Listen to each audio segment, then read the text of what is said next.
بسم اللہ الرحمن الرحیم۔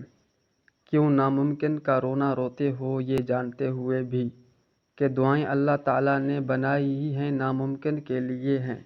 جو ممکن ہوتا ہے وہ تو بنا کہے ہی مل جاتا ہے، اور جو ناممکن ہوتا ہے اس کے لیے ہاتھ پھیلائے جاتے ہیں، منایا جاتا ہے اپنے رب کو سجدوں میں گر کر، اور یہ یقین رکھا جاتا ہے کہ ایسا تو کچھ بھی نہیں جو میرے رب کے دست قدرت سے باہر ہو۔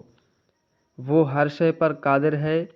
تم اپنے زخموں کو اپنے رب کے پاس لے جایا کرو، وہی مرہم رکھ سکتا ہے ان زخموں پر، وہی دوا کر سکتا ہے ان دکھوں کی۔ اور جب تم اس کے پاس درد سے سسکتے ہوئے جاتے ہو، نہ تب وہ ان زخموں کو نہ بھرے، ایسا ممکن نہیں۔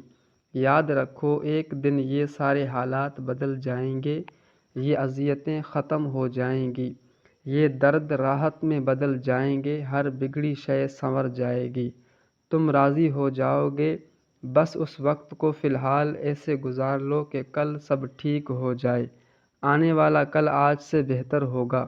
جیسے گہری تاریک رات کے بعد روشن سویرا طلوع ہوتا ہے، بالکل ویسے کل کے لیے پریشان نہ ہو۔ تمہارا کل جس کے ہاتھ میں ہے وہ فرماتا ہے کہ اور یقیناً آگے آنے والے حالات تمہارے لیے پہلے حالات سے بہتر ہیں، تو پھر اس کی سچی بات پر شک کیسا؟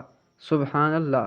ناظرین، اگر آپ کو یہ ویڈیو پسند آئی ہے تو دوستوں کے ساتھ شیئر کریں اور چینل کو ضرور سبسکرائب کریں۔ شکریہ۔